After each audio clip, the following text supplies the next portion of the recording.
and welcome to the Fall 2006 edition of CNS News. I'm Pauline Bartoloni. And I'm Larry Santana, and today we'll be bringing you stories from around the Bay Area, produced by students from UC Berkeley's Graduate School of Journalism. We'll also hear the stories behind the stories, directly from the producers themselves. But first, Davina Attar has the headlines. We begin with a story that unites small-town politics and a national debate. The Iraq War has sparked conflict across the country, including how to honor American war casualties. In the East Bay town of Lafayette, our Nick Bonovich found that debate is driving a clash between freedom of speech and city regulations. Hundreds of crosses and a large sign signifying the almost 3,000 servicemen and women who have died in Iraq fill a hillside across from the BART station. When the project turned controversial, the city council heard from both opponents and supporters. One of those crosses has my son's name on it. My view of honoring my son agrees with this project, and I stand up for it. But some members of the community view the display as a subliminal attack against the Iraq War and U.S. troops. This is an anti-war, anti-military in disguise as being a tribute or memorial. The real story here isn't the crosses of Lafayette, but the large sign that violates the city's sign ordinance. The sign is about 65 square feet, and in residential areas, a sign must be no larger than 4 square feet. Mayor Ivor Sampson says it's about zoning, not free speech. We can't regulate and have no desire to regulate what it says, what the content is, but we are concerned about the size. And a big sign that said, "I love Mom," would be equally in violation of the sign ordinance. So the council directed the city attorney to review the matter only as it affects the sign. No matter what happens to the sign, the crosses representing the Americans dead in Iraq will stay. This is Nick Bonovich for CNS News. Closer to the Bay, residents are flocking to a new library. With locals signing up for library cards at a record rate, reporter Dianne Moles says it's not just having a new place to read or surf the web that has them excited. With small-town fanfare, Alamedans celebrated the construction of a new city library. It's the first in over 100 years and the first green building in town.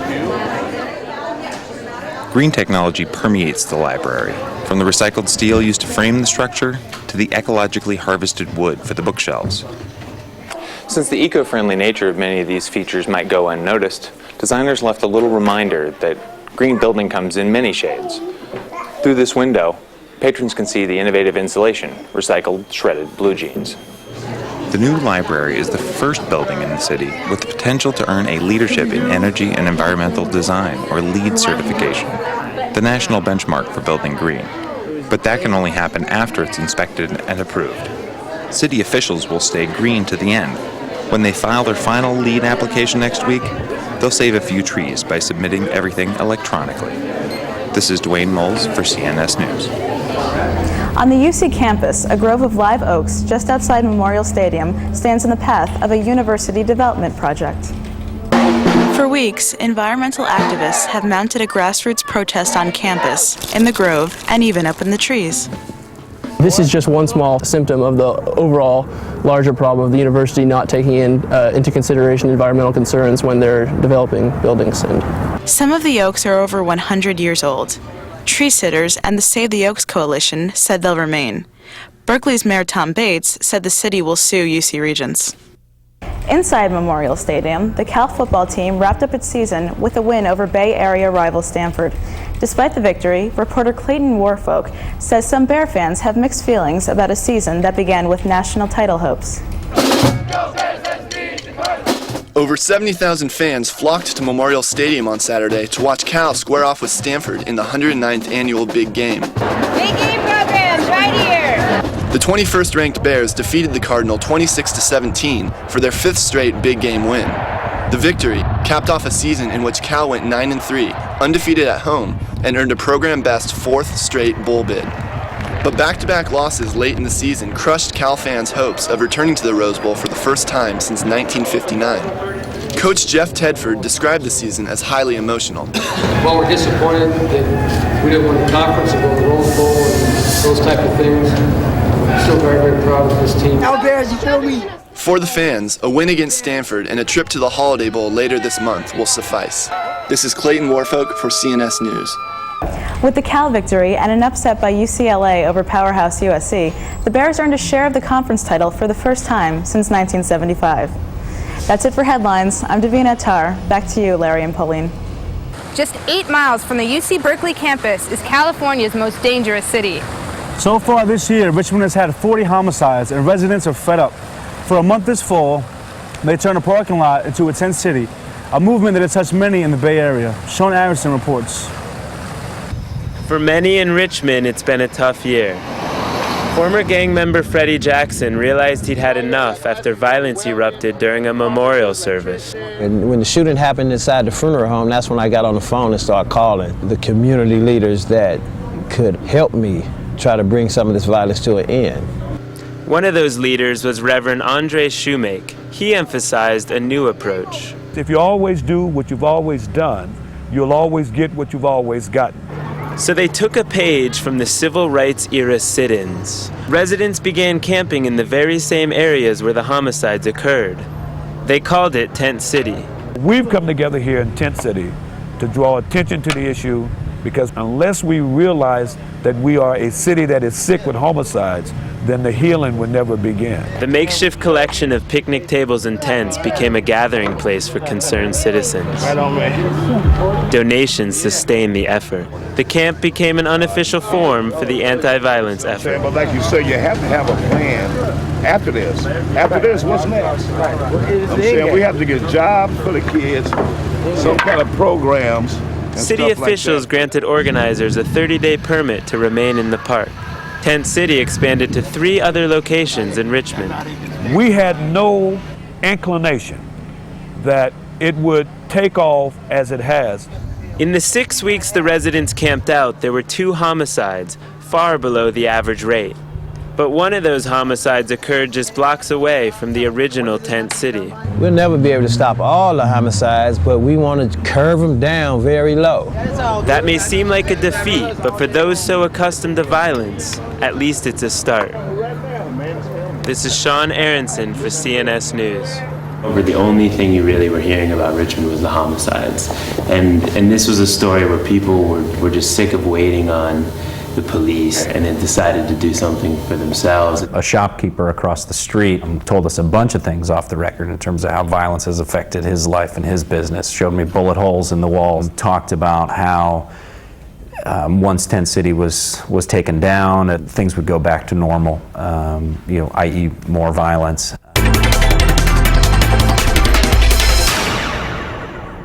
Back in Berkeley, more and more students are exploring the Islamic faith, and some have already converted. Sonia Narang has the story. I'll come over and give you a hijab. And then... The Muslim Students Association at UC Berkeley is one of the most active student groups on campus. It draws young people of all backgrounds. What the topic's going to be on. Adina Bohanik, a 21-year-old student, says her experience living in Egypt exposed her to the religion. With the influences from these people and also being in this country and experiencing the religion firsthand and realizing its beauty and how misunderstood it was, it had a big impact on me at the time. 3 years ago, after she married an Egyptian, she converted to Islam. Before I converted, I guess I was kind of this wild, aimless, teenager. Just being more conscientious about what you're doing and your actions. Every fall, Muslim students at UC Berkeley celebrate the holy month of Ramadan together. They gather at Julie's Cafe on Bancroft to feast on food, meet friends, and chat about the day's events. Students are increasingly embracing Islam. The interesting thing is, why would they choose to go back to a tradition that at this point is really in a very difficult situation? You're not joining the Sierra Club. For Roberta Davenport, a 20-year-old Middle Eastern Studies major at Cal, it's been a gradual process since her conversion in high school. When I started college, I started wearing the headscarf. It took a while after that for me to start, obviously praying 5 times a day, fasting during Ramadan. The increasing interest in Islam may be an unintended consequence of the U.S.-led wars in Afghanistan and Iraq. Young people in general are exploring, and Islam is one of those traditions that does offer an avenue for self-control, self-discipline. That's what appealed to Adina Bohanik. And I came a lot more focused on who I wanted to be and kind of trying to consciously choose what I did and didn't want in my life. For many more young people on college campuses nationwide, Islam has become a way of life. This is Sonia Narang for CNS News. On Thursday night, when most college kids, undergrads especially, are out partying and drinking, here were the students, the Muslim students, praying. When I went back subsequently, and we sort of bonded because we all come from that same cultural minority group, and you know, I don't know if that has anything to do with me feeling comfortable, but they certainly felt like they could talk to me. Expensive campaign ads are common in every election year, but our Rob Krieger says some politicians are now reaching more voters for less money. Our answer is America. That be true when America... Since this first political spot in 1952, campaign ads have become big business. In 2006, candidates spent a record $2.5 billion. It's tragic, and it's time for a change. Have impact of ads on the race. This is Chris Thomas of thepeoplechoose.org. It's a new website where voters can find information and see videos about candidates. You know, right now there are very low barriers to getting onto the internet. Because The People Choose is free, you don't have to be a millionaire to make your own political video commentary. And you can look at footage from across the country in one centrally located place. You can go onto the map, and you click on a map, you have to click on California, and boom, the 3 hottest races in California come up. And then video both the candidates' commercials and citizen commercials. On election night, most voters watch this kind of coverage on TV. Projected Bob Menendez, the incumbent Democrat, will win out over Tom Kaine Jr. But for Eric Eccles, The People Choose had something more compelling to offer. What we've done is really taken the process of editing and made it useful not just to people using Final Cut, but now to the soccer mom, the photojournalist. Or a beauty queen, like Jan Coleman, a former Miss South Dakota. She produced her own spot for The People Choose. I've never really been involved in politics, never really wanted to. But I just found that what's been going on in the country the last few years, I could no longer sit quietly and not speak out. Just reflecting, for instance, on the role of women and the role that they And it was a played good in this night for election. Patrick O'Heffernan, too. He's the president of The People Choose. So far, we've had 891 people visit the site. They've downloaded 4,900 pages, and we've had 45,000 hits. Although these numbers may not compare to TV, experts say that voters will continue to turn to the internet to watch and produce their own ads in the future. For CNS News, I'm Rob Krieger. You thought gay marriage was pushing boundaries, but what about multiple partners? From TV sitcoms to the dating scene, people are looking for more than monogamy. Love is the ultimate act of revolution, filled with... Meet Wendy O'Maddock, a self-proclaimed radical love warrior. For the lover is a gift. Wendy got her name during her punk rock days. Now she offers workshops at universities and activist centers like this one. She counsels people on polyamory, that is, how to be in multiple romantic relationships at the same time. I'm talking about the freedom to love who you want, how you want, the way you want, and as many as you want. A lot of people are in the closet, more in the closet about being polyamory or open love, open relationships, than they are about being bi or gay or trans. That's why dozens of people attend her workshops every month. Wendy O'Maddock says open relationships are becoming a trend. Not a trendy thing, but a trend that's moving to being less in the taboo and more out in the public. Dossie Easton is a therapist in San Francisco and author of the first book on polyamory. She says for centuries, humans have had non-monogamous tendencies, but face difficulties because it is socially forbidden. It's something that everybody might experience, and again, everybody doesn't decide to act on it. Partly because everybody doesn't have the opportunities or the support systems to do it. Non-monogamy is nothing new to Dawn and Aiken of San Leandro. They've had an open marriage for 9 years and now live with Leah. We're actually really blessed living in the San Francisco Bay Area because there are more events than we can possibly go to. Including events in their own backyard, Dawn and Aiken hold regular discussion groups and pool parties for polyamorous people. It has brought a lot of different people into our lives. Meanwhile, through her book and workshop, Wendy O'Maddock continues to ask individuals to re-examine their relationships. And to be honest with yourself and to imagine that there isn't just one formula for everyone.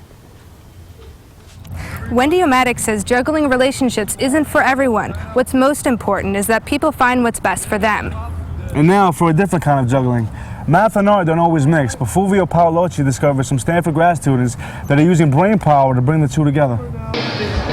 Juggling has been entertaining crowds and kings since the beginning of recorded history.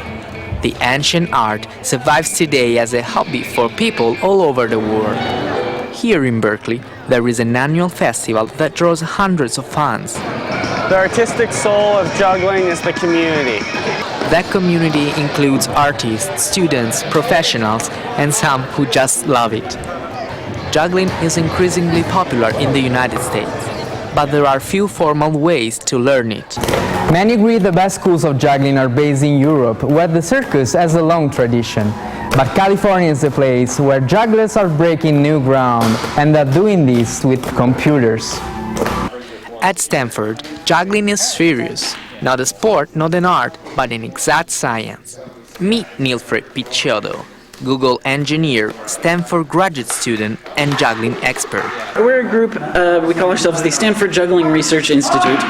Pretty much every week we are coming up with new ideas, figuring out things that we've never done before, that we presume no one has done before in most cases, and sort of figuring out, well, what are the rules that we normally follow? Can we break that rule? They can, and did, inventing the ultimate juggling pattern, codename LCM43 or Simul. It forces one juggler to throw out of both hands at the same time to two different people, which we hadn't really done before.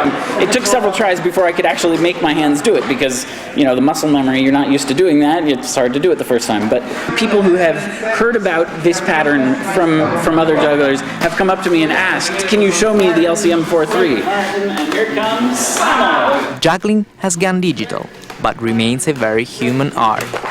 Even virtual reality calls for practice. In Stanford, this is Fulvio Paolocci for CNS News.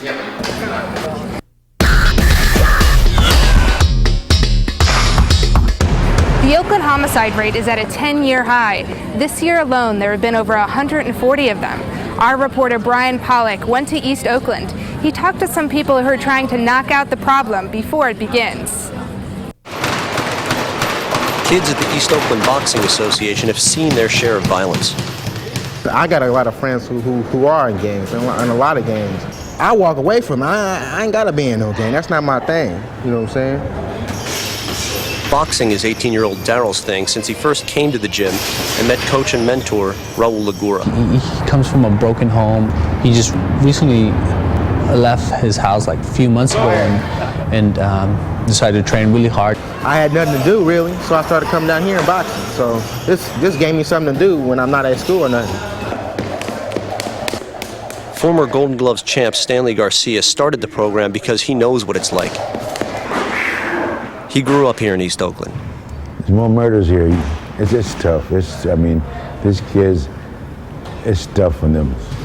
There's always somebody out there in the hustle. But when kids like Daryl get hooked on boxing, there's no time for trouble.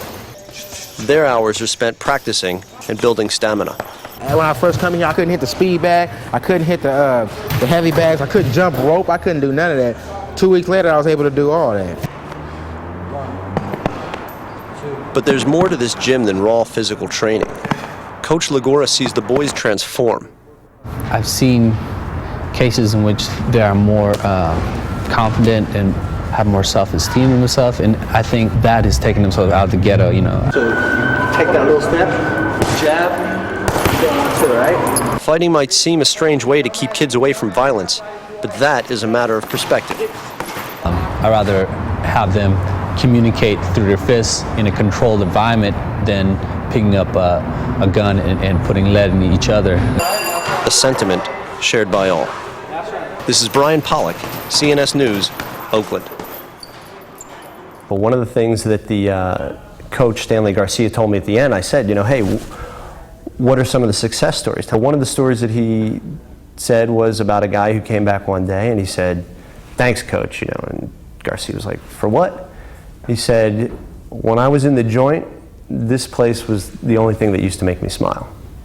I was like, almost every week, Bay Area kids gather to learn about a piece of history not many others know. And they have fun while doing it. So did our reporter, Taylor Pipes.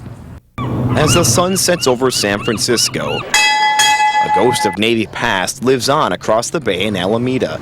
By day, the USS Hornet aircraft carrier is a museum, but by night, Boy Scouts from all over California spend the night there.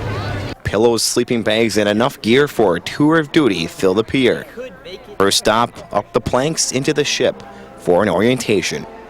Keith Ledoux organizes the overnights and first started working on the ship as a volunteer worker. I came here in 1995 and signed up as a volunteer to help clean up the ship, to be on display for a limited time before it was going to be sold for scrap. And so I was actually involved in forming the organization that saved the ship.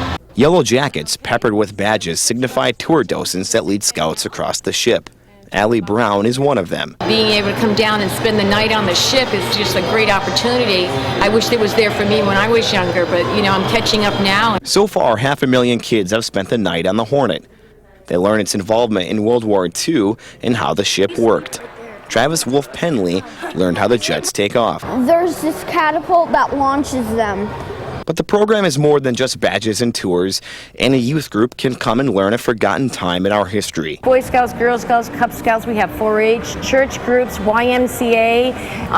Any group that has youth, school groups, you come down and spend the night. The night ends with ghost stories. The ship is rumored to be haunted, and the kids retire to their small bunks, just as they were in World War II. And organizers like Ledoux hope they will be a bit smarter about a little-known Bay Area monument when the lights go out.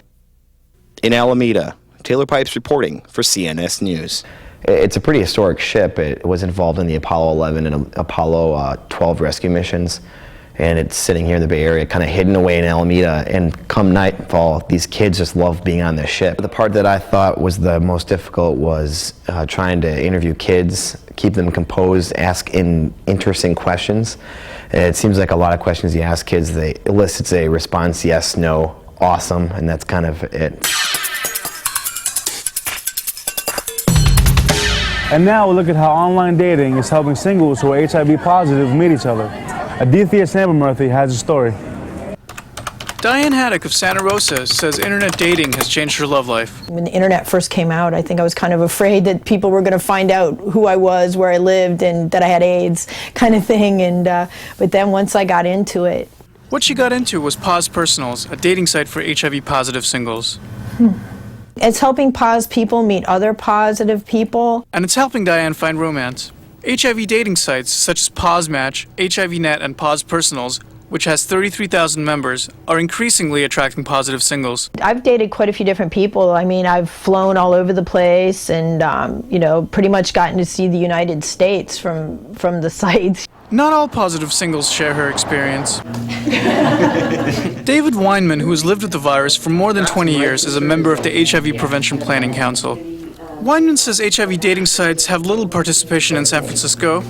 He prefers sites where members share common interests. It's so much easier to go to gayantiquecarcollectors.com and just say, hey, I drive a classic Buick and I'm HIV positive, live in San Francisco. Anyone want to take a ride? Both Weinman and Haddock agree they've had some bad experiences dating HIV-negative people who couldn't accept their positive status. He stood up and got dressed and walked out. Said, I can't do this. I can't do this. He basically just lost all the color in his face and just didn't, his smile just went away and he just turned around and walked away from me. Despite the rejection, they continue to look for Mr. Right, each in their own way, and Dianne remains committed to HIV-positive websites.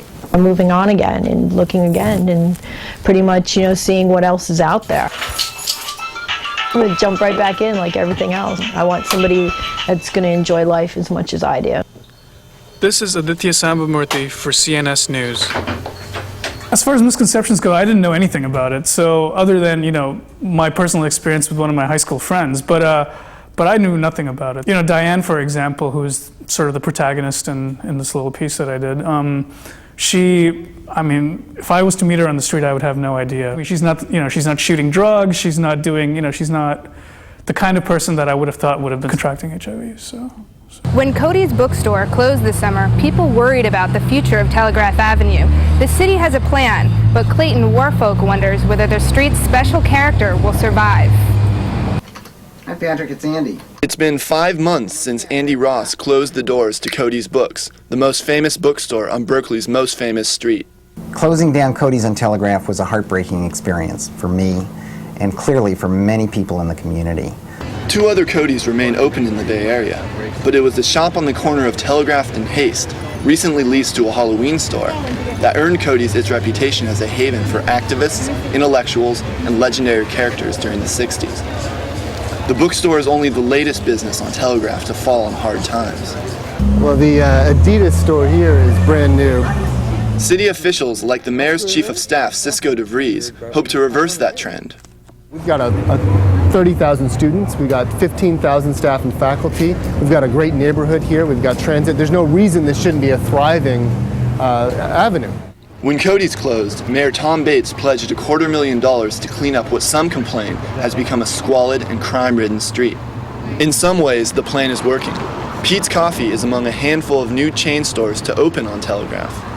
But that means direct competition with businesses founded in the street's heyday, like the Mediterranean Cafe. Cap to go, please. The Med opened a year after Cody's. New owner Craig Becker intends to mend what he calls 50 years of deferred maintenance. What we would like it to become is what it was in the 60s and the 70s, in the sense that it's a meeting place. But we don't want to just turn it into a museum of what the Med used to be either. We want to make it appeal to people for today as well. But for many, it's difficult not to be nostalgic. Is it hard to see other businesses, the Halloween store, in that space? Yes. Yes. I wish that I wish it was otherwise. This is Clayton Warfolk for CNS News. At the Oakland Zoo, they use an ancient alternative medicine to give animals, like zebras, a better quality of life. And as Mariam Anand says, at this rate, the giraffes might have a better health plan than you do. The Oakland Zoo cares about the well-being of all its animals. But it faces special problems when it comes to caring for its 10 giraffes. Weighing between 1/2 to 1.5 tons, with tall bodies and spindly legs, giraffes defy conventional treatment. The drugs weren't manufactured for exotics. They were manufactured for and tested on horses, cows, goats, sheep, rabbits, guinea pigs, dogs, and cats. Part of exotic animal medicine is taking that kind of gamble on stuff. Amy and other zoo officials are gambling on safer approaches, which include Eastern and holistic medicine, like the Tellington Touch massage. We use T-Touch to literally teach them that it's not a life-threatening experience to be touched. So we'll do the big, firm tiger touches like this. At 18 years old, Tiki is a middle-aged giraffe with bone spurs in her ankles and arthritis. T-Touch improves her circulation, but she still suffers from stress and pain. So Amy called in Dr. Jenny Taylor, a veterinary acupuncturist. Jenny is treating Tiki's shoulder, where muscles have atrophied due to the uneven gait caused by her sore feet. Jenny says it's all related. Instead of just using acupuncture like a drug or a surgical procedure to make the animals feel better, we really are trying to, again, look at the animal as a whole and try to promote overall wellness instead of just dealing with one problem at a time. These methods are not only for the elderly. Surgically fusing 5-year-old Coyote's ankle saved his life, but acupuncture and T-Touch have kept him active and healthy. With such success, the Oakland Zoo is committed to using alternative medicine whenever it helps. This is Mariam Anand with CNS News. Kind of their tongues and their lips act in the same manner that a human hand does. So they can just grab their food, and they can actually wrestle the tongue and mouth over big thorny things, thorns that would be as big as a human thumb. They can wrangle with their tongue-mouth system because their lips are prehensile, which means that they just, they fold over and grip. And that's it for this edition of CNS News. I'm Pauline Bartoloni. And I'm Larry Santana. Thanks for watching. And remember, you can keep up with the stories we're covering anytime.